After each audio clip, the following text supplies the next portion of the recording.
Welcome to our September 15th zoning meeting. We start our meetings with introductions, and we will start with our clerk. Billy Tons, Deputy City Clerk. Good evening, everyone. Thanks for coming this evening. I'm Tijuana Brown, representing Charlotte City Council, District 3. Good evening, Marjorie Molina, District 5.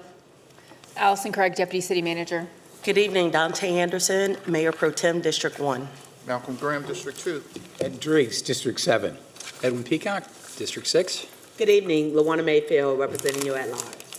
Good evening, Victoria Watlington, and I have the pleasure of serving you as a council member at large.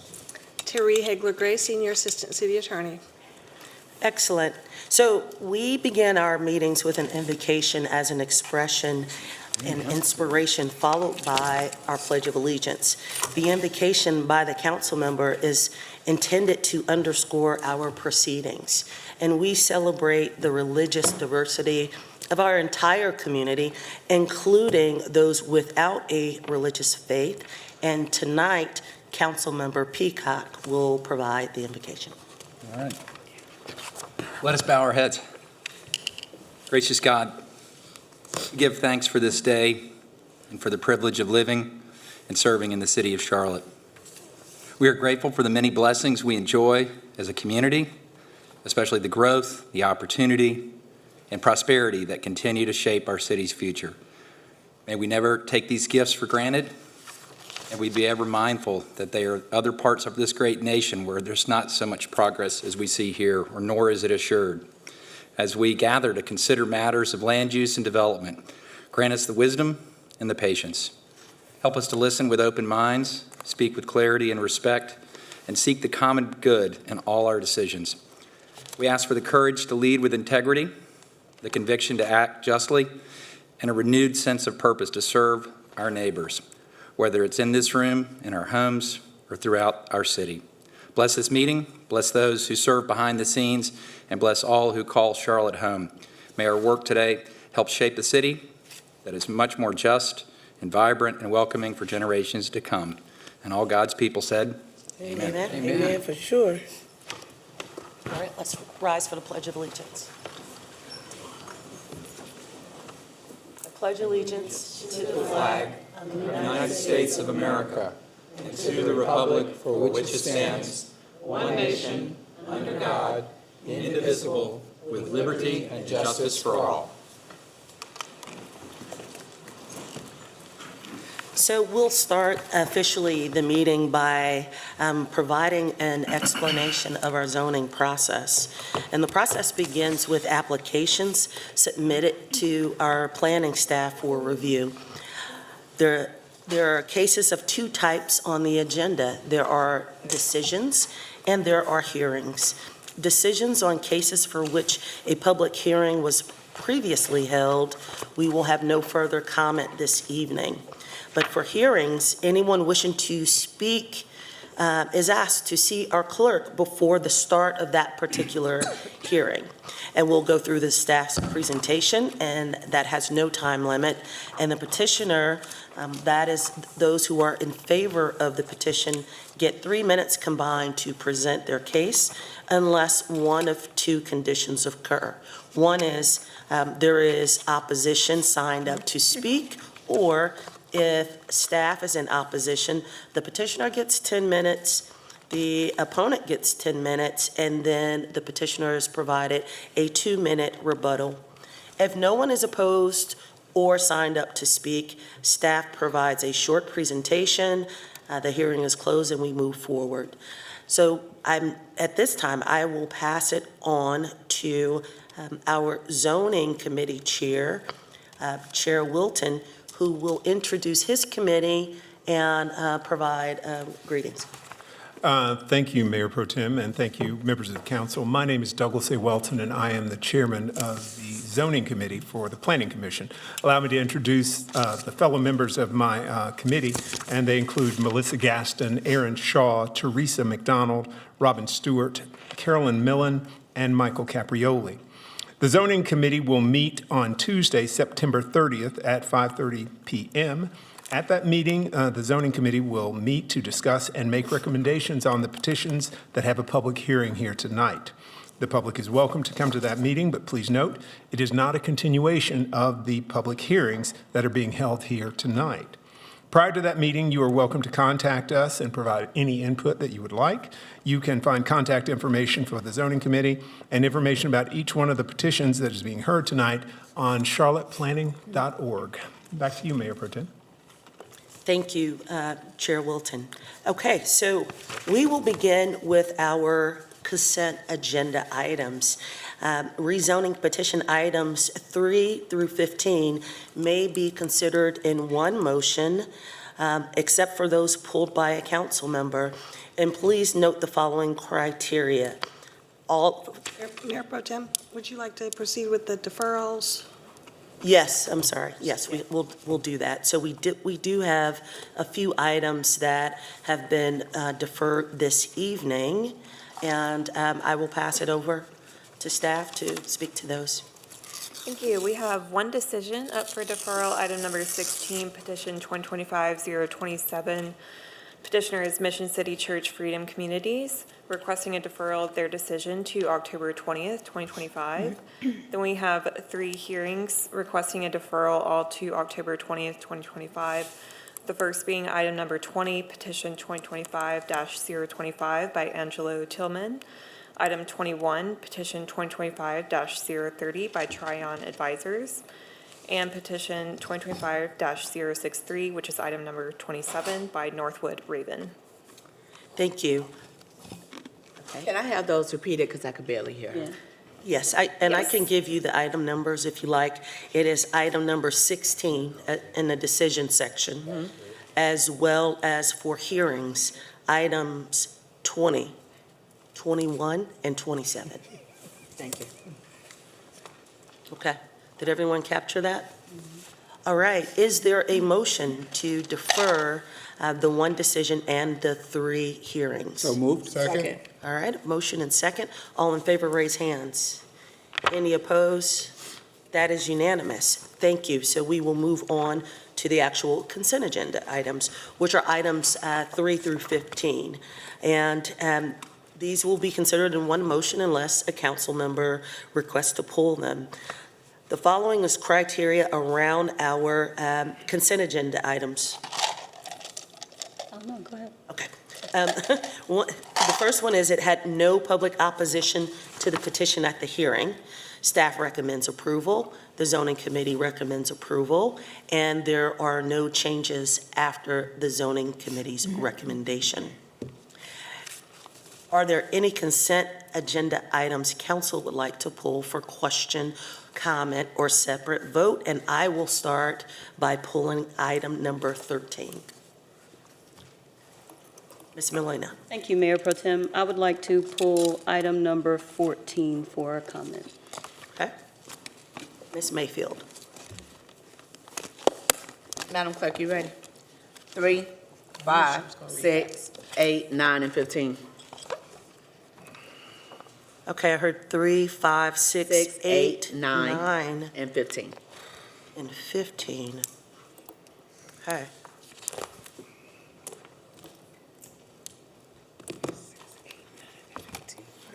Okay, and so then that would leave item 4, 10, 11, and 12. And is there a motion to approve the following petition items and adopt the zoning committee statement of consistency as their own for the following items? I need to read the numbers. Petition number 2025. Question from staff. Item number 7 as well was not pulled. I didn't have that written down. I should stay in consent. Yes, okay. 3, 6, 8, 9, and 15. I got you. So petition number, item 4, petition number 2025-009. Item number 7, petition number 2025-046. Petition number 2025-050, 2025-053, and 2025-054. Is there a motion to approve and adopt? So moved. Second. All right, any discussion? Hearing none, all in favor, raise hands. Any opposed? That is unanimous for those items, so we will go back to the top, and we'll start with item number 3. Is there a motion to approve and adopt the zoning committee statement of consistency for item number 3? Petition number 2024-141. Is there a motion to approve and adopt? That's Councilmember Johnson. Which one? That's the one that Councilmember? Ms. Johnson. Ms. Johnson, that's your Welcome, Ms. district. Johnson. I know you just came in. Oh, motion to approve. Second. Okay, all right. We have discussion at this Number 4. time, and I'm recognizing Ms. Mayfield. We're going to 4. Thank you. For item number 3, the concern that I have is this is a proposal of a residential community of up to 575 multifamily attached dwellings, so yet more apartments. I shared with council over the weekend the concerns that I have with the number of multifamily that we are seeing in our city. And we have had plenty of conversations and comparisons from community and others of, we don't want to look like some communities that have seen a high increase of multifamily versus owner-occupied housing dwellings. I've already stated, we have over 100,000 single-family homes that are now rental properties within our city. Also, this, for me, is a very highly intensive project that is going to create a considerable strain on our infrastructure, specifically our road infrastructure, when we do not have the current financial wherewithal between our funding as well as the state funding to accommodate this infrastructure change. I will be voting no. Okay, Ms. Johnson. Thank you, Mayor Pro Tem, and thank you for that email, Councilmember Mayfield. And she's right about the number of units. However, this petition is a for-sale project, and in this area with so many multifamily and apartments in that area, this is diverse housing for that area. So it is for sale. We do need for sale units in that area. Also, they performed a traffic study, so they're going to be making improvements to the infrastructure and to the traffic. They're also donating 5.3 acres to Mecklenburg County for a future public park. There's additional walkability. Again, it's for sale project. The University City Partners are supporting this, as well as the District 4 Coalition. So for that reason, I will be supporting it today. Thank you. Thank you. Ms. Mayfield. Thank you, Councilmember Johnson. Along with when I reached out, the concern that I have of attached dwellings and the impact and the cost of those, my greater concern is the proposed 4,331 potential trips per day, whereas the entitlement under the current zoning is 1,988. That infrastructure impact aligns with the conversation you and other council members have mentioned regarding cumulative impact when we look at our CIAP plans, when we look at our environmental goals. So I am happy to hear that this will be a for-sale townhome multifamily project. The concern for me is still in the number of trips and the impact that that's going to have on our infrastructure, which it would be helpful if we had representatives at a different level to release some of the funding that we need to move forward our infrastructure. That is not necessarily the reality over the next year, but I do appreciate you clarifying that this is a townhome and not just a multifamily. That is a for-sale product. Thank you. Thank you. Okay, thank you. Hearing no additional comment, all in favor, raise hands. Any opposed? Ms. Mayfield is opposed. So we will move on to item number 5. Is there a motion to approve and adopt the zoning committee statement of consistency for petition number 2025-034? So moved. Second. All right, any discussion? Ms. Mayfield. Thank you. Again, when we're looking at the potential of 79 multifamily attached dwellings, we're also looking at an additional 552 trips per day just based on this 79 single-family attached dwelling units, infrastructure, road infrastructure, and the impact. We are seeing quite a bit of construction happening around the city on two-lane roads where we're attempting to do some widening, but the impact that that's having on community is causing quite a bit of congestion and challenges. So again, for the sake of us pausing long enough to make the investments we need infrastructure-wise before approving yet more development, I will be a no. Okay, any other discussion? I don't think so, no. Hearing none, all in favor, raise hands. Any opposed? Ms. Mayfield is opposed, which takes us to item number 6. Is there a motion to approve and adopt the zoning committee's statement of consistency for petition item 2025-034? We're gonna wait on you, Mayor. So moved. Okay. Thank you, thank you. Any discussion? Ms. Mayfield? Question for staff. Why is the city the entity that is petitioning for this rezoning of this site versus the actual developer who would, in any other circumstance, pay whatever development fees that any other developer that wants to do a rezoning? Why is the city leading this? So this is a city-owned property, and it's a conventional request. There's no developer identified. Technically, it is a conventional request, but given that it is a city-owned property, it's typical that we would be the petitioner in this situation. So I'm going to rephrase the question. The city owns a piece of property. Unless there is a developer that's interested in actually doing something with that property, why are we rezoning it ahead of time versus when and if there is interest in that property, that individual, that business, then going through our proper rezoning process? Why are we being proactive with rezoning this? So it's a city-owned property, so we understand what they're maybe intending to do at the site, and it could be done through a conventional request. So we were bringing it through the process conventionally, but since it's a city-owned property, we're the petitioner. So we're not going to see eye to eye on this particular question for the simple fact that I still don't think you answered the question of why we are initiating it versus waiting for and when there's a developer that's interested in this property for them to go through the same process that the other two projects that we just discussed, which consists of a number of conversations going through committee and fees that evidently we need right now. So, yeah, I understand your question.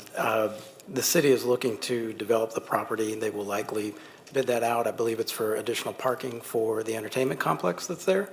So the first step is to get that zoning in place, and then they would go through the process with whoever they want to choose for potential development of that site.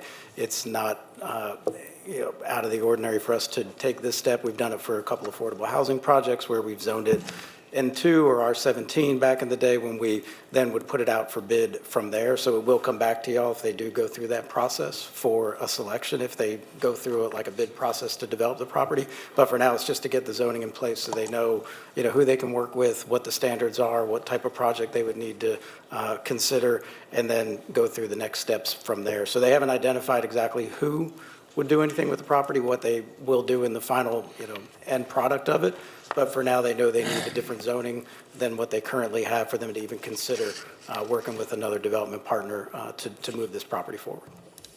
Thank you. Attorney Hagler Gray, just for clarification, if there were to be a petitioner or someone that's interested in a piece of land, there's a avenue for them to outreach for the city to rezone the land prior to, with the anticipation that there may be a potential RFP or a request to redevelop that land versus going through the process that we normally go through?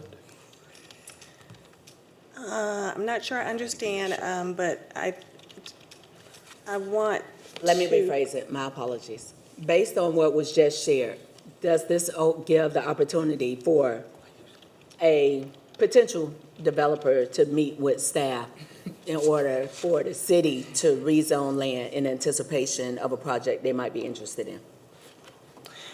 The property owner must be the petitioner, City. the city. I think if there were a situation where there were a developer that was interested and was consulting with the city with respect to the property, which I don't know if that's the case here, it would still be the city that would be rezoning the property. Thank you for the clarification. Thank you. Thank you. Any additional comment? Hearing none, all in favor, raise hands. Any opposed? That is unanimous, which we will move on to item number 8. Is there a motion to approve and adopt the zoning committee's statement of consistency for petition number 2025-048? So move. Second? Second. Oh, Okay. 048 or 046? Number 8. Any discussion? Number 8. Someone requested to pull this. Just go through the vote. Okay. All right. Hearing no further discussion, all in favor, raise hands. Any opposed? Ms. Mayfield is opposed. Is there a motion to approve and adopt the zoning committee statement of consistency for item number 9, petition number 2025-049? The head on one. So moved. Second? Okay. Any discussion?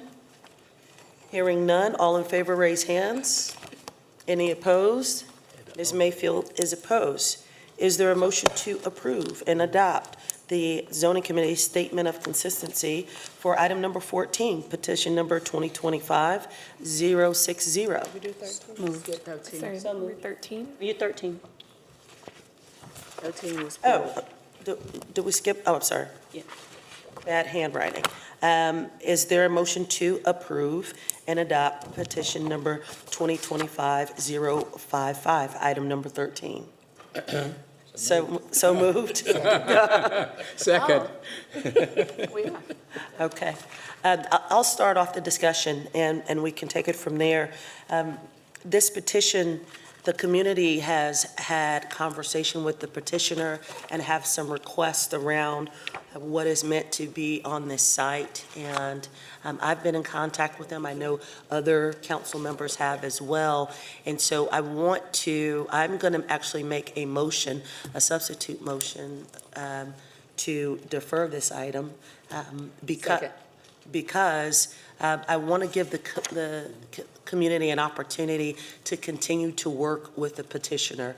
I think there's some good work to be done, and Belmont has a very strong neighborhood association and land use individual who's really tapped into this. So I would like to make a substitute motion to defer this item into the next month. Point of order, I don't know that you need to do a substitute motion. You can just amend your original motion since you're the motion maker. Yeah, I agree. I think it would be a little unusual for the maker of the motion to make a Substitute. substitute motion. So I can amend, I'll just amend it. So I'll amend my original motion and make it for a deferral to the next month. Second.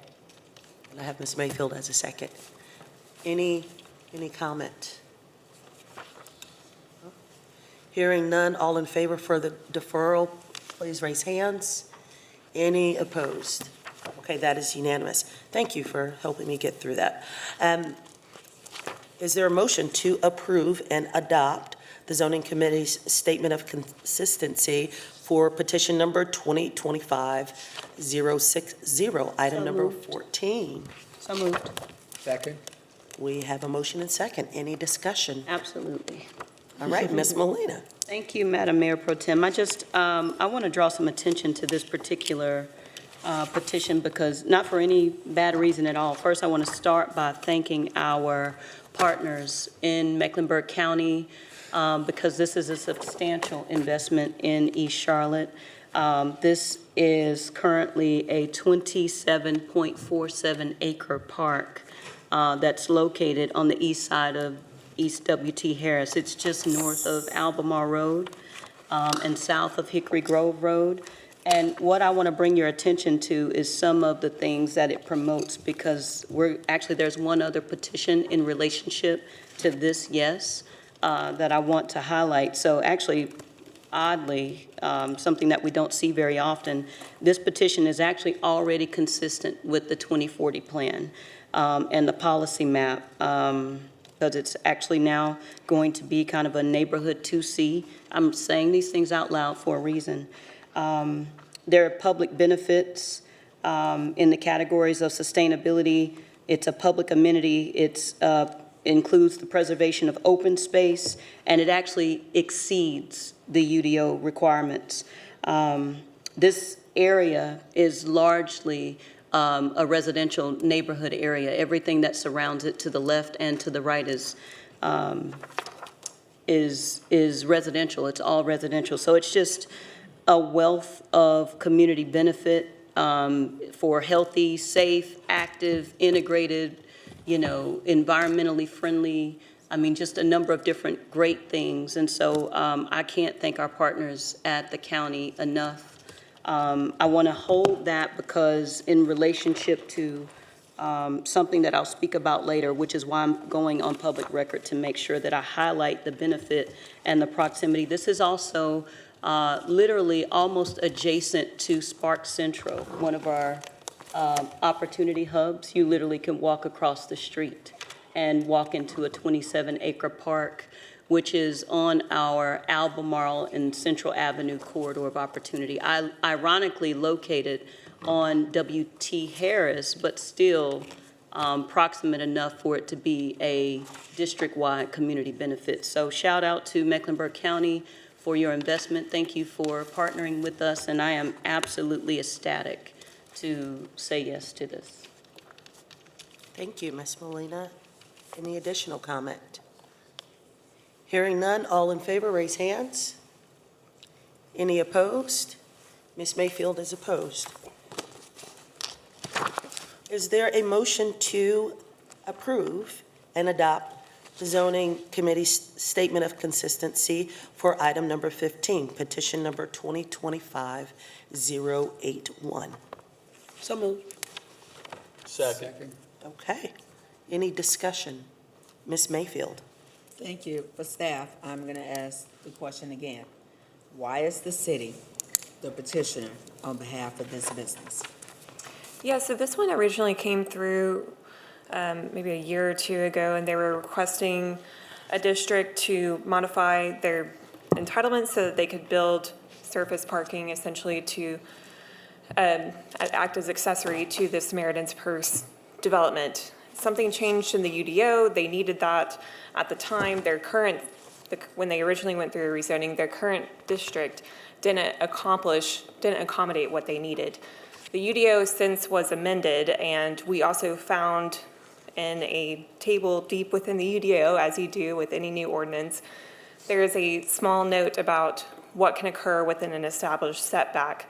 And because it was missed in our initial review, and they're trying to go through permitting right now so that they can be ready for their operations comes closer to Christmas time when they need to make use of this site. We're taking it through the process on behalf of Samaritan's Purse, so we're not the petitioner directly, but we're taking it through the process on behalf of Samaritan's Purse because it was essentially caught out by ordinance changes and during the review of it because of a small footnote in the ordinance. So we held their community meeting for them. They've been involved in the process, and they're still working through the permitting process concurrently. So for clarification, when we made changes, basically a sentence was missed.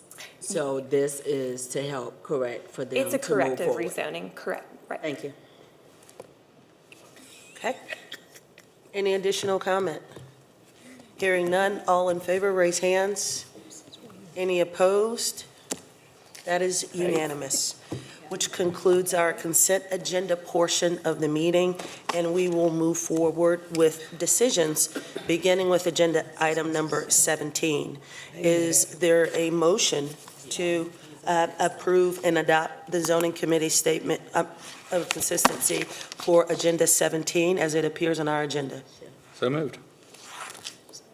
Second? 17. Second? 17. Okay. Any comment? Hearing none, all in favor, raise hands. That is, any opposed? That is unanimous. So we will move on to agenda item 18, and I'll try to be a little bit more structured here. Agenda item 18 is in my district, and I would like to start by making a motion to defer this item to the next Second. zoning meeting. I have a second, so we'll start with discussion. So with this particular petition, there has been work, and as you all know, during the hearing the last time, there was good conversation around a number of concerns for the community on this particular, well, there's 3 different parcels here that's involved in this one petition. And we were able to make traction on one effort, which is the hybrid pedestrian crossing, which the community was very pleased to hear. But there's still a number of items that I would like to see the community work with the petitioner on. One is about an additional ingress and egress to this property, but there's a list of others. And to not rush this process, I wanted to allow the community to have this time, and they've agreed. So I'd like to move forward with a deferral and hopefully pushing for the best outcome for the community. Any additional?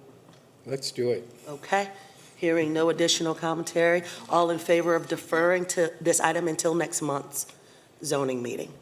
Any opposed? Okay, that is unanimous.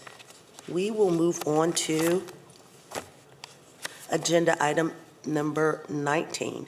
Is there a motion to approve and adopt the zoning committee statement of consistency for agenda number 19 as it appears in our agenda? So moved. I have one change. Oh, is there a change? Yes. Let's see here. Yes, okay. We do have one change, so I'll pass it over to you to discuss the change. Yes, just one minor change, and as you see it printed out in your agenda, it says that there's an outstanding issue regarding a fence along that southern property line. So they did amend the site plan today to include the commitment to add that fence. So we are in good shape, and staff recommends approval of this petition. Okay, is there a motion to not send back to the zoning So committee? moved. Second? All right. Any discussion? Hearing none, all in favor, raise hands. Any opposed? That is unanimous. So is there, In opposition. Mayfield, you were opposed to sending back? No. You're pro? Apologies. It was unanimous to not send it back. Okay, it is unanimous to not send it back. Thank you. Is there, is there a motion to approve and So moved. adopt? Okay, thank you. Any discussion? Second, do we have a second? Second, I had the second. She said. Any discussion on item 19? Hearing none, all in favor, raise hands. Any opposed of 19? Ms. Mayfield is in opposition of number 19. And that concludes our decision portion of the meeting, and we will move forward with the hearings. And agenda item 20, 21, and 20 and 21 were deferred. So we will begin with agenda item 22, petition number 2025-021 by Harold Jordan. The location is approximately 1.24 acres located on east W.T. Harris Boulevard, north of Idlewild Road, and south of Meadowdale Lane and District 5, Ms. Molina's district. The current zoning is N1B. Proposed zoning is NCCD. Staff does not recommend approval of this petition. And after staff's presentation, Music's about to start. Mr. Harold Johnson will have 10 minutes to address. Thank you. All right, thank you, Mayor Pro Tem. 2025-021, it's 1.24 acres. It is on East W.T. Harris Boulevard, north of Idlewild, south of Meadowdale Lane. It is currently zoned Neighborhood 1B, and the proposed rezoning request would take the property to an NC, Neighborhood Center Conditional. The adopted place type, as you can see on the map, is for Neighborhood 1. You can see the other three corners of this intersection are suggested, or excuse me, recommended for Neighborhood Center place type. The proposal is for a vehicle fueling facility with 4 pump islands and a principal building that would include commercial kitchen and a retail space. Access would be provided through both W.T. Harris as well as Idlewild, as generally depicted there on the site plan. There will be a dedication of 53 feet of right-of-way from the center line of W.T. Harris and a 52-foot right-of-way from the center line of Idlewild Road. There will also be a 2-foot sidewalk utility easement behind the sidewalk there. A 12-foot multi-use path will be constructed along East W.T. Harris Boulevard. You can see that with that thick red line there. An 8-foot planting strip and 6-foot sidewalk would be constructed along the frontage on Idlewild. And then architectural and landscape standards that are being proposed are a 25-foot Class B landscape yard that's provided along the eastern property boundary where it abuts that Neighborhood 1 place type. And then also they have prohibited building materials, which would include vinyl siding and unfinished concrete blocks, and also all the rooftop mechanical units, if used, would be screened from view. As mentioned, staff does not recommend the petition in its current form. We are still working through some of the constraints on the site. There are some utility easements. The site size itself does pose some challenges that we're continuing to work through to see if the gas station that's being proposed, which is permitted in the NC zoning district, can meet all the prescribed conditions that are intended to improve the design for these types of uses. But again, we'll continue to work through the project with the petitioner, with our partners in CDOT and others, just to, again, continue that evaluation as it goes through the process prior to zoning committee. So with that, we will turn it over to the petitioner and take any questions that you might have following the presentation. Thank you. Thank you. Mr. Jordan, when you come down to the podium, please be careful, and you will have 10 minutes. The one right behind you, sir. Thank you. Well, good evening, everyone. How is everyone doing today? Doing well. The council as well as the neighbors and the staff.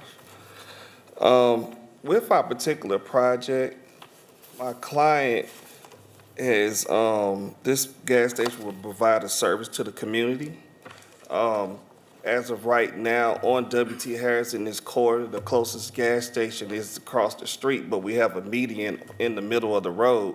So with this gas station being provided, we're going to be able to cut down the amount of people that are doing U-turns, leaving the gas station to be able to service the community on the side that our gas station is on.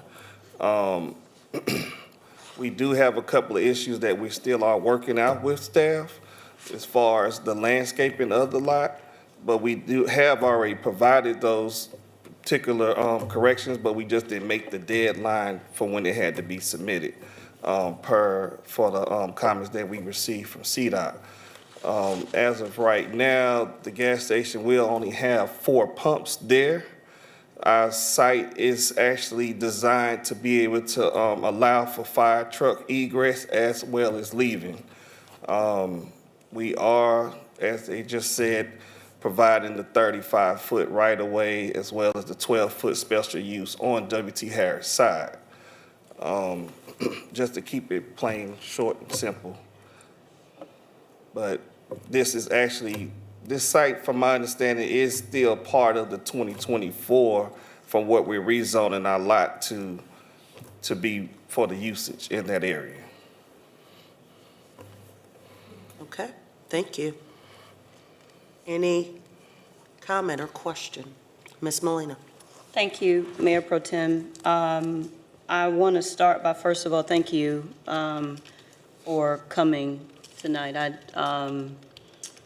I've not met you in person yet, but I'm the council member for the district.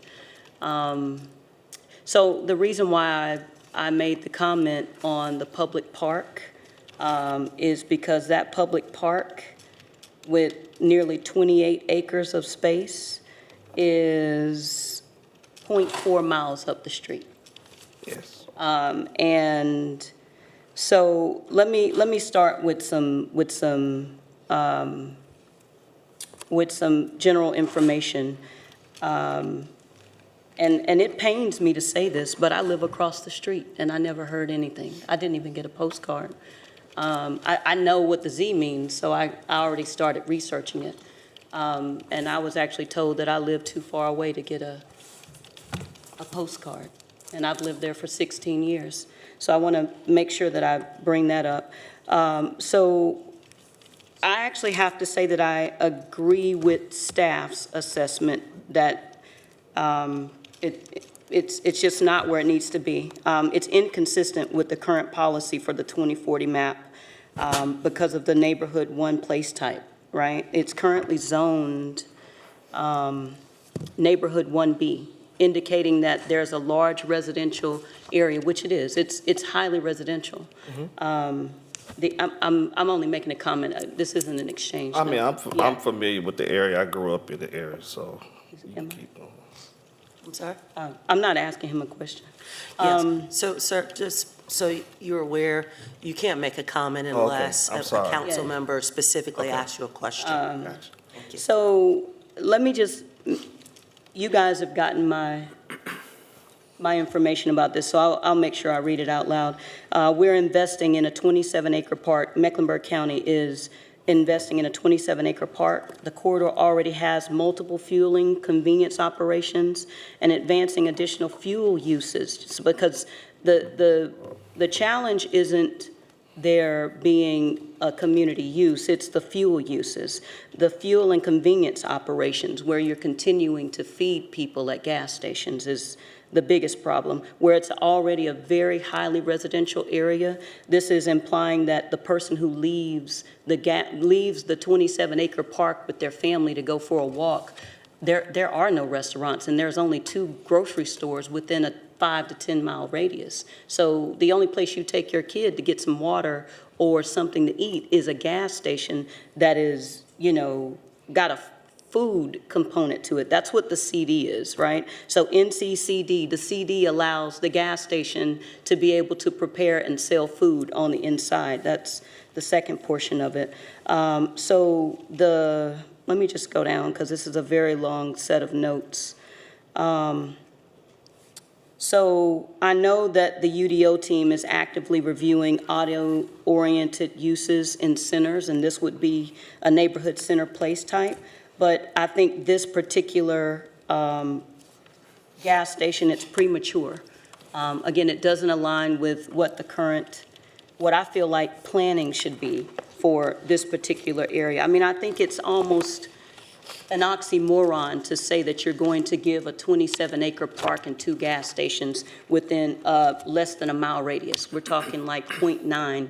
And there's another gas station too, like literally, actually it's 0.4 on the other side, right beside the Walmart. So no matter what the outcome of the upcoming election is, I'm sending y'all information to keep that on your radar. But this one in particular, I absolutely don't see where we could meet the standards of this being a neighborhood-oriented opportunity. Again, in my mind, when I see anything that comes to the council, it's an exception, right? So we have the council, the previous councils worked on a 2040 plan that was anticipatory of the growth that we would have. So when we have a petition, that petition it intends to make a good argument that what we've already planned is wrong, and you have an exception to that rule, right? So it's already zoned neighborhood 1B. That's what it's zoned. And so that says that you would like for there to be an exception. And when we raise our hands, we're making an exception to that rule, right? And so implying that it's consistent, it's not consistent with the 2040 plan. And I don't feel comfortable with just 3 people having been there with a very, very, very large residential area saying that this exception meets that due diligence. So I will not be supporting this petition. And I want to make sure that I'm clear about that. Okay, thank you. Ms. Ajmira. Thank you.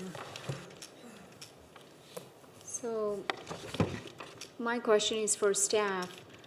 I know this site is unique in a way. There are utility easements and other restrictions. What changes that would be required to get the staff support? I don't know if I'd be able to go on and explain what exactly it would take to get staff support, because there's a lot of factors that go into it outside of just the site design.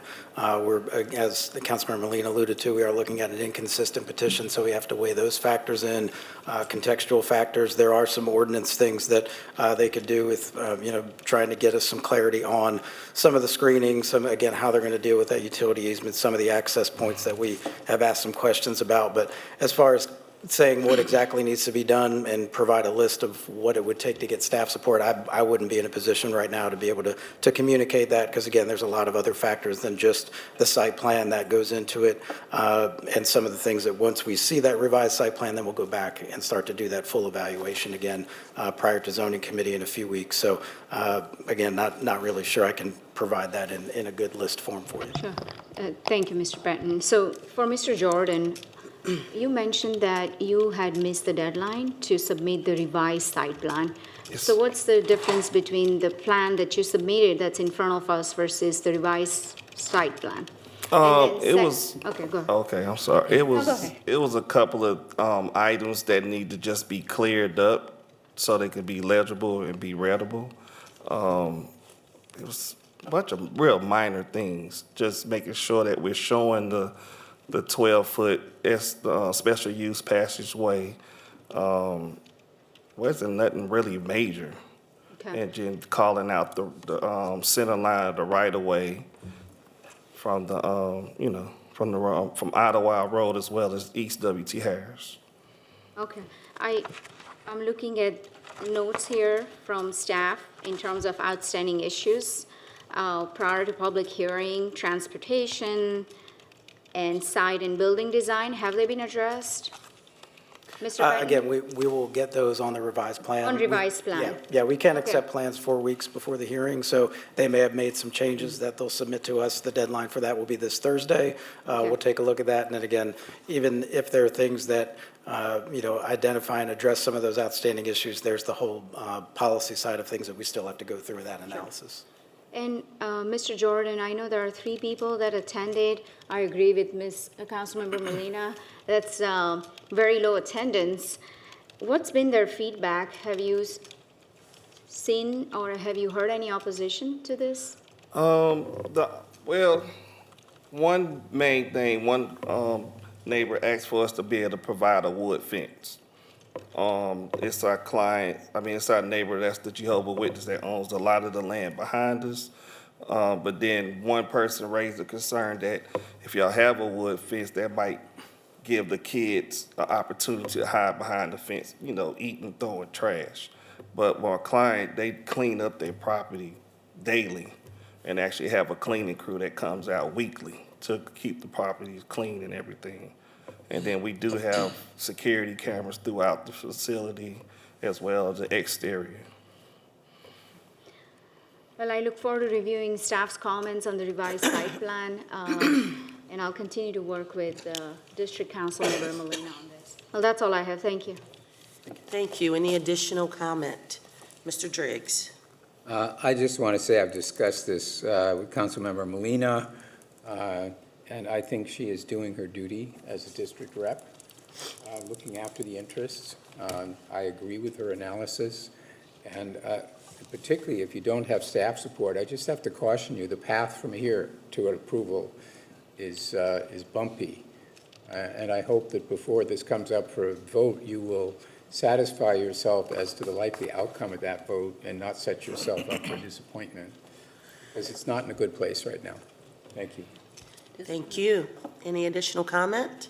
Move to Hearing- close. I have a motion Second. and a second. All in favor, closing public hearing, raise hands. Any opposed? That is unanimous. We move on to agenda item number 23, petition number 2024-113 by 410 SG Partners LLC. The location is approximately 1 acre located on the northwest intersection of South Gardner Ave and Chamberlain Ave and north of State Street in District 2, Mr. Graham's district. The current zoning is ML2, proposed zoning IMU. Staff recommends approval, and after staff's presentation, we will have Mr. Papanastos join us for a presentation as well. Thank you. Thank you. This site is right at an acre. It's located at the intersection of South Gardner Avenue and Chamberlain Avenue, adjacent to the Savona Mill project that has seen a lot of redevelopment and a mix of uses. Current zoning is ML2 with the proposed zoning of IMU. 2040 policy map recommends the innovation mixed-use place type. Staff recommends approval of the petition. The IMU district permits a variety of uses that are in keeping with the character of the area, which is rapidly diversifying from heavy industrial to a mix of light industry, office, retail, restaurant, and residential development. Petition is consistent with recent rezonings in the vicinity that include both adaptive reuse of existing structures as well as new mixed-use developments while utilizing UDO design standards that are pedestrian-oriented. I will turn it over to the petitioner and be happy to take questions. All right.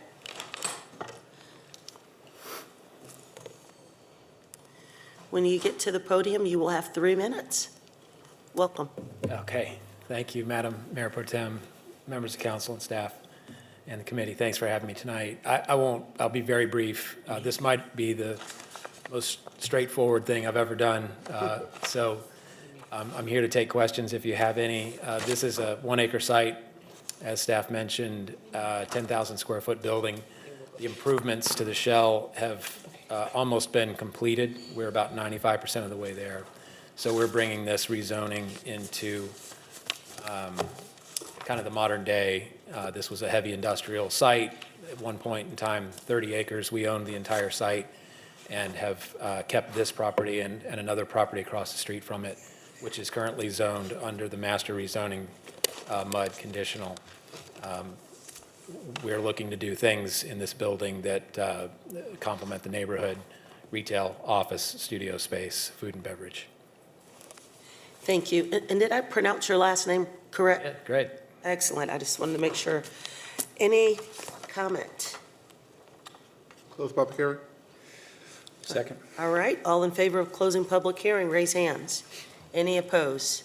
That is unanimous. Thank you for joining us. We will move on to agenda item number 24, petition number 2025-033 by BRI 1882 Innovation Park Development LLC. The location is approximately 40.13 acres located on the northeast side of IMB Drive, south of West W.T. Harris Boulevard and west of Vano Boulevard in District 4, Ms. Johnson's district. The current zoning is RE3 and RC. Proposed zoning is N2ACD. Staff recommends approval of this petition upon resolutions of outstanding issues related to site design. And after staff's presentation, Mr. Brown will have 3 minutes. Thank you. Thank you. This site is just over 40 acres along IBM Drive, south of W.T. Harris, just west of a lot of the University City area development. Site's in an area with institutional, office, commercial, and some residential uses, though much of the area within the rezoning site itself is currently used as surface parking. The property is zoned RE3 and Research Campus, and they are proposing to go to Neighborhood 2A conditional, which is inconsistent with the policy map's recommendation for campus and the community activity center place types at this site. The proposal itself is for up to 260 townhome-style units. Buildings would have no more than 6 units, and a 12-foot multi-use path would be built along the site's IBM Drive frontage. Petitioner details commitment to 3 amenities, such as a clubhouse, butterfly garden, dog park, art installation, among other options. They also have preferred open space standards that exceed ordinance requirements and ensure amenitized and accessible open space areas for all residents. An area of the site would be dedicated and conveyed to the county or may have an easement over the 100-foot swim or floodplain buffer to the Darby Creek tributary. They also have preferred architectural and design standards. Staff recommends approval of this petition upon resolution of outstanding issues related to site design. The project is adjacent to both the Community Activity Center and campus place types that offer potential access to a range of goods, employment opportunities, healthcare, and essential services. Adding residential uses at this location will enhance the area's mixed-use character and intent. And the area meets several of the variables that we look for when we're considering a place type change to neighborhood 2, such as preferred minimum acreage, preferred place type adjacencies, proximity to an activity center, access to transit, and frontage along an arterial. And I'll take questions following the petitioner's comments. Thank you. Welcome, Mr. Brown. Thank you, Mayor Pro Tem, council members, zoning committee members. Colin Brown on behalf of the petitioner, Taylor Morrison. Our slides come up, it'd be great. As Holly mentioned, what's interesting about this is part of Innovation Park, which, as you know, most of you know, in University City was a major employer, had large footprint office buildings, has kind of struggled as work has changed. So Innovation Park owns this. They own the land that we're operating on. They've kind of selected our petitioner. So they're very much trying to revitalize this development. They've come in, they've got some restaurants, some coffee shops, and they're trying to invigorate. So if you can see here, I don't know if you can see, most of the area that we're talking about are empty surface parking lots. So they are asphalt parking lots that have been sitting out there for years and not used. And so Innovation Park, again, wants to revitalize this. They've got Elevation Church out there. They've brought in some residential. And so they've partnered with Taylor Morrison to come in and propose the proposal that you're hearing about tonight, which is to come in and bring in townhome-style units. As we talked about, there is a lot of multifamily in the University City area. Taylor Morrison does both for sale and for rent. This is initially targeted to be their rental. So this is for folks that, you know, maybe are moving out of a single family home. They don't want to be in a small apartment. They've got pets, they've got kids, they want a little space. We think it's a great location for it. I skipped through a map I wanted to share with you. Here, I know it's a little hard to see, you can't quite see, but I've got a half-a-mile ring. Within half a mile, you can walk to retail nodes, you can walk to all of Innovation Park, you can walk to elementary school, middle school, and high school. So folks that have students that want to go, that's a great place to live. Educators looking for a home, it gives them a different product type. We think it's a great addition. I think you'll see we had no attendees at our official community meeting, but we have been meeting on several occasions with the District 4 Coalition, which is great to have kind of a clearinghouse up there. I think Innovation Park is working directly with University City partners on this, so we're hopeful to hopefully when we're back to see you next month, we've kind of got a bow on it and have support wrapped up. I did want to mention, because we do talk about it all the time, Councilmember Johnson, I mentioned we got 3 schools in walking distance. 2 of those schools are under capacity at 74%. The high school is over capacity. CMS has noted that it's still within their flex zone, but we actually think that the school site is a real amenity to this site, you know, for folks working at the schools, and then that's just a great campus to walk to. Happy to take questions. Thank you. Your comment? Ms. Johnson. Thank you, Mr. Brown, for the presentation, and we can talk offline. I don't have any questions tonight. Thank you. Move to close. Second. All right, all in favor of closing hearing, raise hands. Any opposed? That is unanimous, and we will move on to agenda item number 25, petition number 2025-041 by Concord Charlotte Uptown LLC. The location is approximately 0.42 acres located on the east corner of East 8th Street and North College Street and west of East 9th in District 1, my district. The current zoning is UMUD-O. Proposed zoning is UMUD-O SPA. The staff recommends approval of this petition upon resolution of requested technical revisions. And after staff's presentation, Mr. Brown will once again join us. Thank you. Thank you. The site is just under half an acre in Uptown along North College and East 8th Street. It's currently developed with the Homewood Suites Hotel. This is a request for a site plan amendment to the existing Uptown Mixed-Use District optional plans from petition 2010-065, which allowed for a multi-use project that included hotel uses, just as a portion of the plan. The site plan amendment is consistent with Policy Map's recommendation for the Regional Activity Center place type, which is across all of Uptown. This site plan amendment just requests one note, and that is just to add an optional provision to eliminate the parking requirement for the existing hotel use. Staff recommends approval of the petition upon resolution of a minor technical revision. The site is being located in Uptown and within the Regional Activity Center place type and generally accessible to transit, is in an area where we want to be less reliant on personal auto usage, and this amendment does not alter the number of on-site parking spaces developed under the previously approved plan. And I'll take questions following petitioner comments. Try to summarize this very simply. This is a hotel that exists uptown. New hotels built under our UDO are not required to have parking. Because this was built under the old ordinance, they're required to have parking, which means they lease parking off-site that no one uses. That doesn't make sense and puts them at a competitive disadvantage, so they would like to play by the same rules. So we're asking for them not, they may still provide parking, and they will, but they would like to be kind of held to the same standard. So this will bring them in line with new hotels that are developed under the UDO. Thank you, and Mr. Brown and I have discussed this particular petition. Any additional comment? Motion to close the public hearing. Second. All right, all in favor of closing public hearing, raise hands. Any opposed? That is unanimous. We'll move on to agenda item number 26, petition number 2025-051 by Bow and Arrows Properties LLC. The location is approximately 0.33 acres, located on the east side of Parsons Street, north of Parkwood Ave, and south of Grace Street in District 1, my district. The current zoning is N1C. Proposed zoning is N1D. Staff recommends approval, and after staff's presentation, we have Mr. Letsom, who will have 3 minutes. Thank you. And Mr. Letsom, if you can come over to this podium, that would be great. Thank you.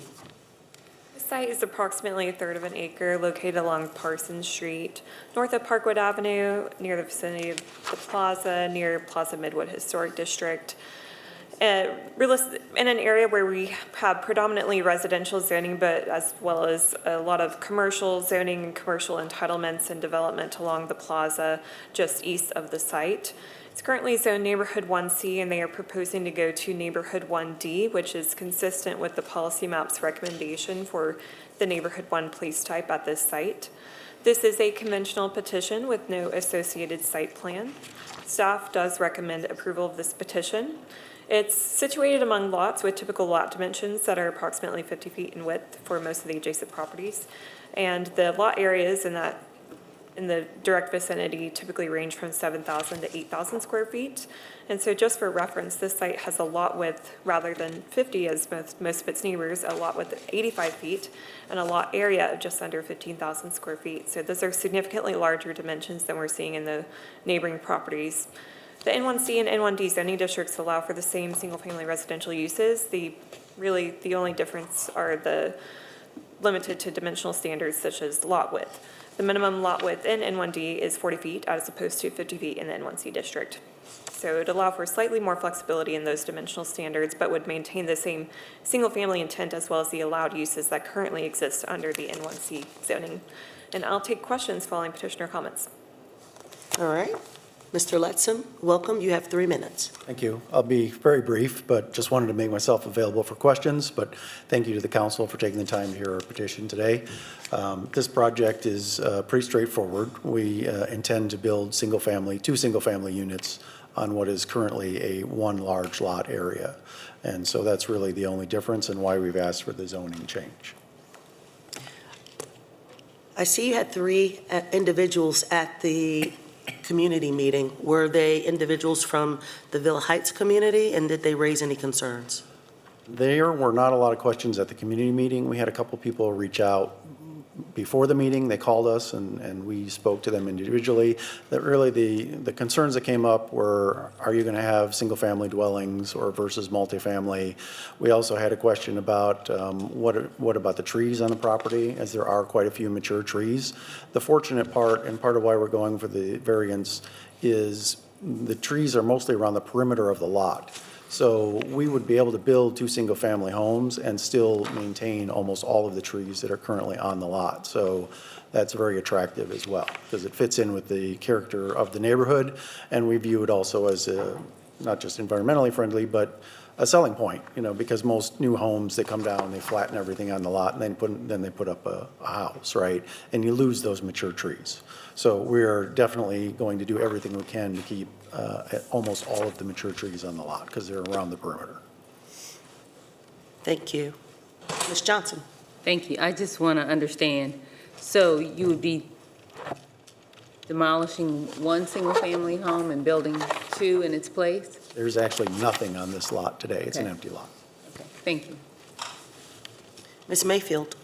Thank you. I just want to commend you for the idea and the commitment of protecting the mature trees, because you are correct, that could be a selling point, having a new home in a developed community that has established tree canopy. So thank you for taking into consideration the aspect of our sustainability and green building. Welcome. Thank you. Move to close. Second. All right. All in favor of closing public hearing, raise hands. Any opposed? That is unanimous. Thank you for coming out. And we will move on to agenda item number 28, petition number 2025-064 by the Rapallo Group LLC. The location is approximately .17 acres located on the west side of Highland Street, north of Wilkinson Boulevard, south of Greenland Avenue, in District 2, Mr. Graham's district. Current zoning is CG. Proposed zoning is N1C. Staff recommends approval. And Ms. Clerk, I don't have anyone who has signed up for this one, so we will have questions after staff's presentation. Thank you. Thank you. This site is about 1/5 of an acre, located on the west side of Highland Street, north of Wilkinson Boulevard, and south of Greenland Avenue. Site is currently vacant and is zoned CG with the proposed zoning of N1C. The 2040 policy map recommends the Community Activity Center place type. This is a conventional petition. Staff recommends approval. It is inconsistent with the policy map recommendation for CAC place type. However, this portion of the Ashley Park neighborhood has long been established with single-family homes with goods and services accessible along the Wilkinson Boulevard corridor. The N1C zoning district allows the same single-family residential uses as are currently present on a majority of the lots surrounding the site. And the N1C zoning is more consistent with the character of the area than the current general commercial zoning designation. And with no speaker, I will take any questions. Okay. Any questions? Hearing none. Well, Ms. Mayfield. Help me understand, if we already know that the petition is inconsistent, the staff is recommending approval, and the manager and I had this conversation when we had our meeting, and we actually drove around, the impact of the opportunity for staff to actually drive through some of the neighborhoods versus just looking at the map. This is, as was mentioned, an area that has seen tremendous growth with a number of multifamily units all along Wilkinson Boulevard. There's one small building right off of Greenland that actually provides an amenity. Walmart is not in walking distance to get to the community. And we have very little office space left, especially over in this area. So if this is general commercial, help me understand how staff sees that this is an opportunity to grow the neighborhood one. So I think just from one point, the scale, it's 1/5 of an acre. It's right, the place type is right on the edge of the policy map change from CAC, which kind of runs along the Wilkinson Boulevard corridor, to the N1 place type to the north. And actually across Highland Street, there's N1 place type that goes another 2 lots kind of beyond that, closer to Wilkinson. So I think just looking at the general context, immediate adjacency to the north to the N1 place type is the reason that we would support this petition. Thank you. Move to Any close. additional, okay. Second. All right, all in favor of closing public hearing, raise hands. Any opposed? That is unanimous. We will move on to agenda item number 29, petition number 2025-066 by Dream Key Partners. The location is approximately 2.27 acres located on the northeast corner of Samuel Street and Newland Road and west of Statesville Avenue and District 1, my district. The current zoning is UR2CD. Proposed zoning is N2B. Staff recommends approval of this petition, and after staff's presentation, we will have Ms. Grant and Mr. Dotson join us. Thank you. Thank you. This site is about 2.27 acres located on the north side of Samuel Street and east side of Newland Road. It is currently vacant. It's surrounded by multifamily as well as institutional uses. Current zoning is UR2 conditional with a proposed zoning of N2B conventional. The 2040 policy map recommends the neighborhood 2 place type. Staff recommends approval of this petition. It is consistent with the N2 place type recommendation. The site is actually entitled for 80 multifamily stacked residential units under UR2CD. That was rezoned in 2013. So it would essentially allow similar uses conventionally in place of the current conditional zoning. But there's a mix of uses along Statesville Avenue, an activity center walkable to the site. And, I'd be happy to answer questions following the comments from the petitioner. Absolutely. Thank you, Ms. Grant, for joining us. Good evening, members of council, Mayor Pro Tem, members of the zoning committee. My name is Bridget Grant, and I'm a land use consultant with Moore & Van Allen. It's a pleasure to be here tonight with Fred Dotson with Dream Key. As Joe mentioned, this is really in some ways a technical cleanup. A portion of the site was already developed under UR2. We'd like to change this particular piece to N2B to be consistent with a vacant parcel that's adjacent so it can be developed in a unified manner. So you can see from the map, the portion highlighted in yellow is what we'd like to change to N2B, and you can see that vacant existing N2B site adjacent to us. So it's really for the purpose of consistency, and with that, we're happy to answer any questions. Okay. Any questions or comments? Move to close the hearing. Second. All in favor of closing public hearing, raise hands. I have 0 questions for you, Senor. Any opposed? That is unanimous. We will move on to agenda item number 30, petition number 2025-068 by PK819 LLC. The location is approximately 1.7 acres located on the southeast corner of North McDowell Street and East 17th Street, west of Siegel Avenue and south of East 18th Street, and District 1, my district. The current zoning is UR2CD. Proposed zoning is N1C. Staff recommends approval of this petition, and once again, we have no one signed up to speak, so we will end with staff's presentation and questions. Thank you. Thank you. The site is just under 2 acres along North McDowell and East 17th Street, generally in the Belmont neighborhood, close to the Blue Line and a range of retail and mixed-use development, but directly situated among single-family residential. It is currently zoned urban residential conditional, and they are proposing to go to neighborhood 1C, which would be consistent with the policy map's recommendation for neighborhood 1 at this site, as well as the surrounding parcels. This is a conventional petition, but as you will see maybe on the zoning map, most of the properties that it is directly surrounded by are zoned neighborhood 1C. So this would really just bring it into consistency with what is surrounding it.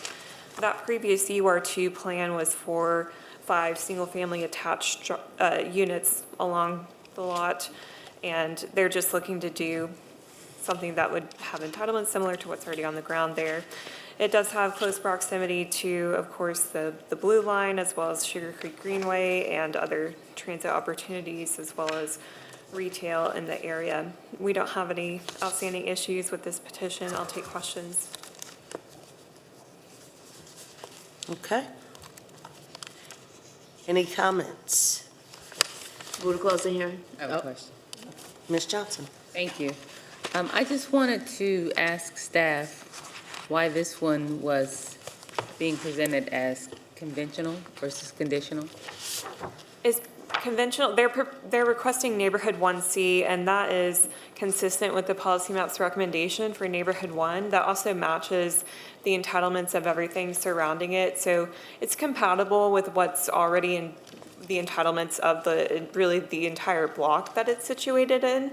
So because it would create a consistent development pattern, or we felt that it was appropriate that it could proceed conventionally.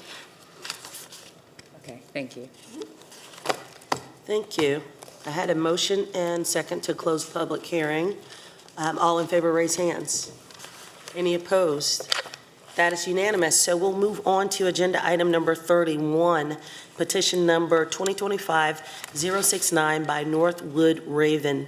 The location is 36.8 acres located north of Scaly Bark, east of South Boulevard, and along either side of Sloan Street, Wyona Avenue, and Hollis Road in District 1, my district. The current zoning is TOD-MO and TOD-RO. Proposed zoning is TOD-MO SPA and TOD-RO SPA. Staff recommends approval of this petition, and after staff's presentation, Mr. Brown will join us once again.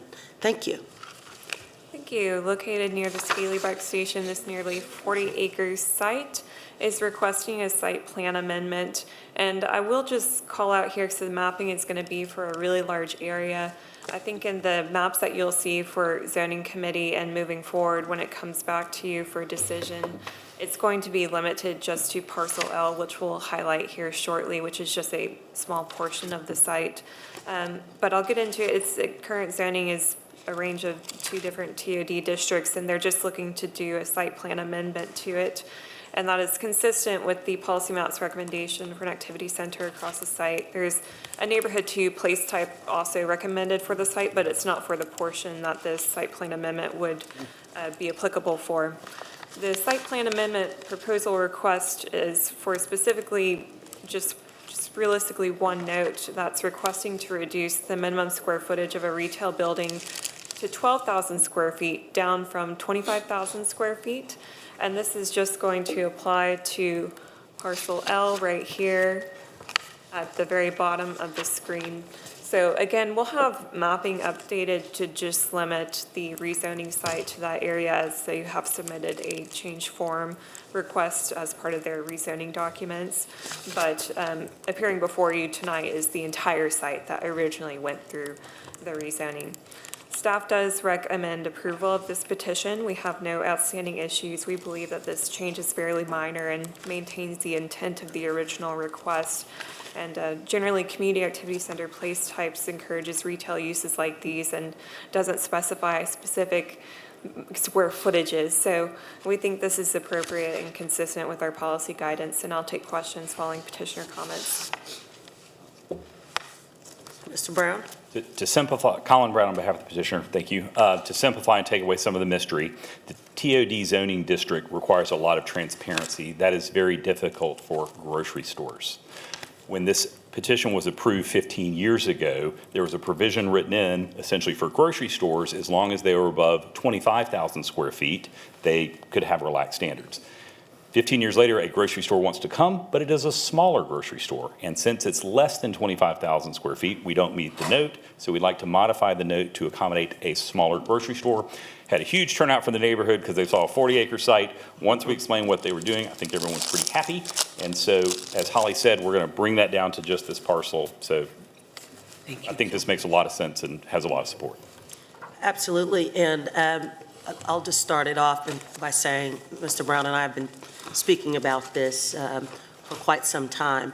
It is, as mentioned just to impact a small parcel of small part of this overall parcel, and it will be a great amenity to the neighbors. We've seen an increased densification around this particular area, so neighbors would potentially have the opportunity to walk to a grocery store as well as ride the light rail and get off, go to the grocery store and get back on to public transportation. So overall, it would be a great benefit to this particular part of my district. I see Mr. Peacock. Mr. Brown, I believe it was 2021 that Charlotte lost another great restaurant site, Zach's Hamburgers. Is that just right across the street? Are there any possibility that with our Mayor Pro Tem's good comments about a grocery store that we could bring them back, or is that in the works? The Northwood Raven folks would be happy to talk with you guys about retailers at the site. I can't open my lips on the potential grocer, but we hope there's a lot of excitement for it. Good. That's it. Move to close the hearing. Move to close. Second. I will say that this particular site does have opportunity for growth, so additional conversations can be had. All in favor of closing public hearing, raise hands. There we go. Any opposed? That is unanimous. So we will move on to agenda item number 32, petition number 2025-071 by Harris Investment Company, number 1, LLC. The location is approximately 1.53 acres located north of Carnegie Boulevard, east of Coca-Cola Plaza, and south of Rexford Road in District 6, Mr. Peacock's district. Current zoning is 015CD. Proposed zoning is RACCD. Staff recommends approval of this petition upon resolution of outstanding issues related to transportation, site, and building design. After staff's presentation, Mr. Brown will stay at the podium for us for this one. Thank you. Thank you. The site is about 1.5 acres in the South Park area, just north of Carnegie Boulevard, west of Sharon Road, and east of Barclay Downs Road there. They are currently zoned a legacy ordinance district, that old 015 district, and it was a conditional plan, and they're requesting to go to regional activity center conditional, which would bring it into consistency with the recommendation here from the policy map for regional activity center. The proposal itself is for a mixed-use development. So it would have up to 68,000 square feet of office uses, 6,000 square feet of financial institution uses, and 6,000 square feet of restaurant retail uses, with accessory uses as permitted in the RAC zoning district. They would also note that 80% of the building's ground floor frontage along Carnegie Boulevard would be activated with non-residential uses, provides those pedestrian enhancements along Carnegie Boulevard, and identifies open space areas that would exceed minimum UDO requirements and be fully amenitized. Access would be off Carnegie Boulevard. That portion in blue at the rear would be their proposed deck envelope, and then they have the building envelope oriented off of Carnegie Boulevard. Staff does recommend approval of this petition upon resolution of those outstanding issues. Generally, it would take the site away from a conditional plan that's limited to just office uses and allow for a greater mix of uses that's more compatible and better alignment with the regional activity center zoning district as well as its corresponding place type. And it also has those conditions to activate that ground floor frontage along Carnegie Boulevard and enhance the pedestrian experience that also speak to the intent of the regional activity center place type as well as the 10-minute neighborhoods. And I'll take any questions following petitioner comments. Okay, Mr. Brown? Well, again, for the record, Colin Brown, on behalf of the petitioner, happy to have the opportunity to work with Johnny Harris and his team on this development. The Harris family, as you know, is very involved in South Park, and it's neat to I think they developed these buildings as first generation and now to see them as second generation. This is what I call the Town Bank building with a kind of decorative pond out front. Real opportunity here for Town Bank to kind of have a a bigger footprint in Charlotte, and so this zoning will give us the opportunity to construct a signature building on the site. I'm happy to say that it has staff support. I know that Councilmember Peacock has received letters of support from the South Park area neighbors as well as South Park partners. So we'll be working with staff over the next month to tie up those outstanding issues, and hope to see you next month. Okay. Any comment or question?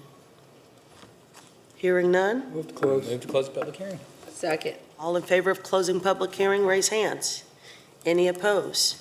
Thank you. And we are on agenda item number 33, petition number 2025-073 by White Lodging.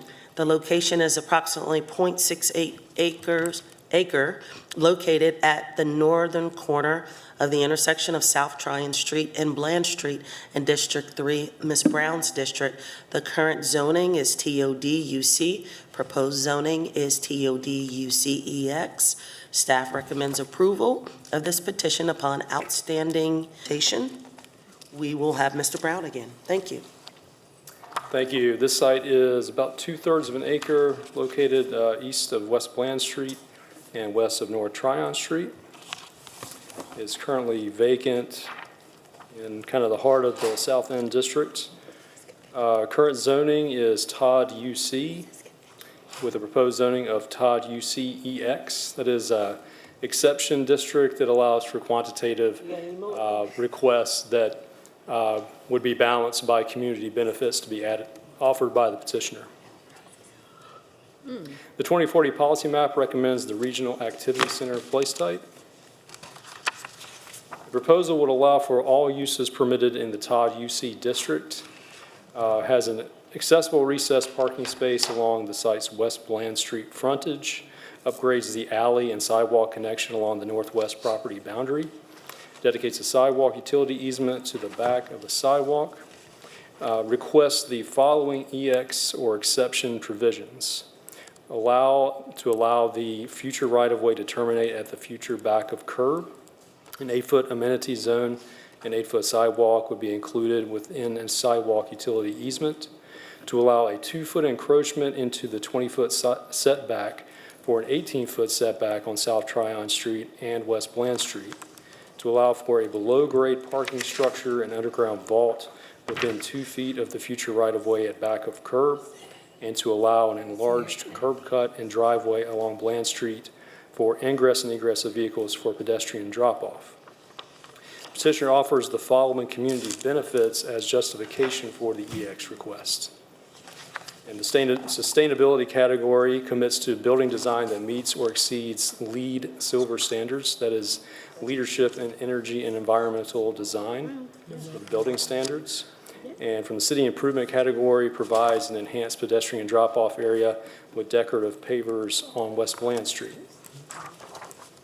Staff recommends approval of this petition upon resolution of outstanding issues related to transportation and site and building design.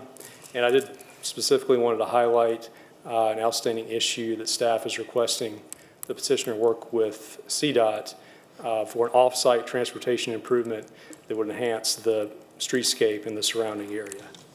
Petition is consistent with the policy map recommendation for the Regional Activity Center place type. As I mentioned, exception zoning district allows for altering or modifying certain quantitative zoning standards and street cross-section standards for proposed development in exchange for a commitment to public benefits to accommodate unique zoning scenarios. Petition would maintain the site's existing TOD UC zoning while providing flexibility regarding 4 specific development standards. The petition offers community benefits in the form of LEED building standards and an enhanced pedestrian drop-off area. The petition would facilitate development of a site that has remained vacant while many surrounding properties have redeveloped in recent years. And I will turn it over to the petitioner and take questions following their presentation. Thank you. Mr. Brown. Mayor Pro Tem Colin Brown on behalf of the petitioner, White Lodging. We're moving at record pace tonight, and I hate to slow it down, but I do want to tell you all a couple things about this. So White Lodging is known for their great development of urban hotels in big cities. They developed the JW Marriott downtown. They have a site in South End they would like to come to and bring a very cool project. We are challenged by some of the inflexibility of our UDO. Staff is working very hard. I think everyone gets it, but it's it's not very flexible. This is the look at the building that they would like to build. I think everybody sees it. We're like, wow, this is what we'd like to see in South End, a building really engaging the street. The problem is we do need parking to serve the site. So what White Lodging would like to do is they would like to bury the parking underground and have underground parking. The problem is our sites now in South End are really not large enough to do the big parking deck. So like this, when we give 30% of the site to the public realm, there's not enough room under the footprint of what we own to have the parking structure. So what we're requesting, and Joe explained it well, is we would like to, underneath the street, here's the literal, we'd like to extend our parking under the sidewalk area so that we've got enough room to park the cars so that we don't have cars behind bars up above ground. If this were not approved, you know what parking decks look like. We call the cars behind bars. They'd have to put the parking above ground. Not a good solution for anyone. The very frustrating thing is for White Lodging to do what everyone agrees would be a great idea, under our EX provisions, we've got to earn them. So we've got to go out and do these other community benefits. And luckily, White Lodging is great, and they're going to work with the city, and we're going to try and do that. But it does seem like we're punishing them for a design that everyone likes. So staff has been working hard with us. We hope we continue to work hard. We had a community meeting, and the neighbors were like, yes, this is what we want. So I did just want to share that with you. I think a lot of times, our old MUD O that y'all heard a lot about had a lot of flexibility. The EX has some handcuffs on it. So we appreciate staff working with us. I think this will be a great one if we can have it done. So hope to have your support. Okay, Ms. Mayfield. Thank you. Question for staff. So one, the idea of going underground for Mr. Brown and for your clients, I appreciate. Of course, those of us that had the opportunity to visit Germany looked at a number of ways that they identified their development, and a lot of their construction went underground, and the commitment for LEED development and the sustainability, because that is not a easy decision to make, and it's definitely a considerable improvement and investment in the community. For staff, help me understand the additional requests, keeping in mind, earlier when I asked, why are we, the city, making certain decisions on rezonings of petitions, but yet when we have a project that seems to meet our sustainability goals, seems to meet design controls that will benefit the urban area of South End. Help me understand the correlation of the expectations that we're having for this EX designation. So the way the EX provisions are set up, there are quantitative standards that the petitioner can ask for, changes or exceptions from those standards in exchange for providing community benefits. I think one, and that's the only way that they can go about getting that change. I think one thing that staff has a bit of concern about is one of the exception provisions, which is allowing for an enlarged curb cut, is then also cited as a community benefit for a pedestrian drop-off area, when we feel that that's actually detracting somewhat from the pedestrian experience walking along Bland Street. And that's why we are asking for we've asked if can you incorporate open space. The petitioner just can't accommodate that on their site. So that's why we're asking for an off-site improvement to improve the streetscape in the South End area somewhere. Do we have an instance where we asked a petitioner of a hotel to invest in an off-site infrastructure that's not directly connected to their project? Do we have that as an example or a precedent that has been set previously? I would kind of liken it to a traffic impact, where potentially you're having an impact on the area around you, and therefore we're asking for, well, that's coming directly from a study. But this is just kind of how that EX provision functions. We've had a few of these, not a lot. So I think petitioner and staff are still working through how we navigate through EX provisions. But the way it's set up is asking for changes from the UDO standards, and in exchange for that, there are community benefits. So we're working to kind of find that medium of where those are proportional and make sense for both parties. Mr. Brown, to your understanding, is there possibly a different designation other than EX? Because from what I'm hearing, community benefits is the lead, is the sustainability. So I'm trying to figure out if in the conversation between the district representative as well as staff, if any other recommendations may have been provided? Yeah, I mean, I think staff's working hard. I mean, they're reading what the UDO says, and I don't disagree with them. That's what it says. I'm just saying it's frustrating for, the development teams that, and sometimes, frankly, their project is the community benefit. The community benefit is you're doing a better project.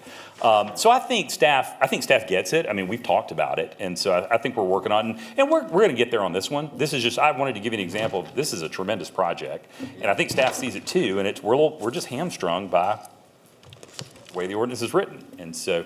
And what about the curb out piece as far as the pedestrian, the challenge that we as staff Well, I won't. have with that? I'm happy to follow up. I think we think that's a better we can't do it environment. And I'll show you that. Yes. I don't want to have to pull it up again. That would be great. Okay, Thank you. great. Thank you. Ms. Brown? Councilmember Followed Mayfield. by Ms.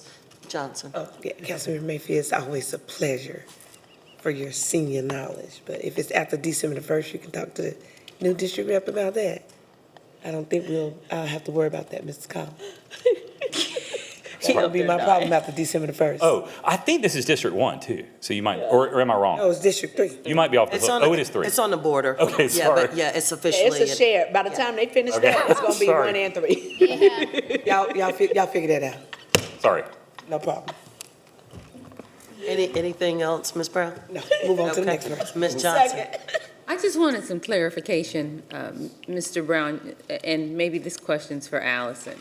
So in the UDO currently, new hotels don't require parking? Is that what? That's true. So they would not have to build any parking, but as good hotel operators, they want some parking. And so to have parking, by code, they could build it overground. They like to build it under. Okay, so how is that working for the city? If I can ask the staff, how's that working? Have there been any hotels that haven't had to file a petition for other accommodations, or is that an acceptable and realistic standard? So not all hotels don't have to require parking. Hotels in this particular zoning district don't have the same parking standards as they would if they were built in, let's say, a commercial district. So there are hotels that do require some level of parking. This one, because it's TOD, and most of our TOD uses, because they're within that transit distance, this one's within less than probably a half mile. There's no parking requirements for a lot of those uses because that's to encourage use of the transportation system that's there for everybody. So we have had hotels. There was a there was a rezoning in Dilworth a few years ago for a hotel that provided some parking in a TOD district as well. There's a commitment to the neighborhood to try and, mitigate some concerns about parking in the neighborhood. But most of the hotels that we've seen still are providing some level of parking for their guests. We've had some of those hotels even converted to multifamily. Those have all the parking requirements for those types of conversions. But this one's unique because it is being built in a TOD district that doesn't require that as a base commitment. Okay, thank you. That's all I have. Thank you. Thank you. Move to close. Move to close public hearing. Second. All right, all in favor of closing public hearing, raise hands. Any opposed? That is unanimous, and it brings us to our final petition for the evening, agenda item number 34, petition number 2025-074 by Jinwei Pan. The location is approximately 2.58 acres located along the west side of Zor Road, east of Shanagary Drive, and south of Hunting Birds Lane in the ETJ and District 6 of the Board of County Commissioners. Ms. Rodriguez McDowell, closest to District 3, Ms. Brown's district. The current zoning is in 1A. Proposed zoning is in 1C.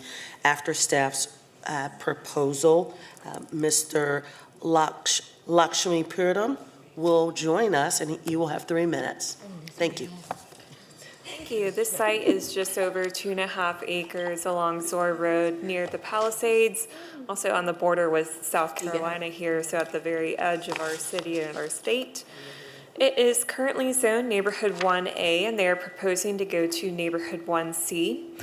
And I'll go ahead and stay on that last slide real quick for existing zoning. And I just want to point out here, the existing lot development pattern that we see just to the west of the site was developed under the legacy ordinance and is developed out to standards that more closely resemble Neighborhood 1B lots.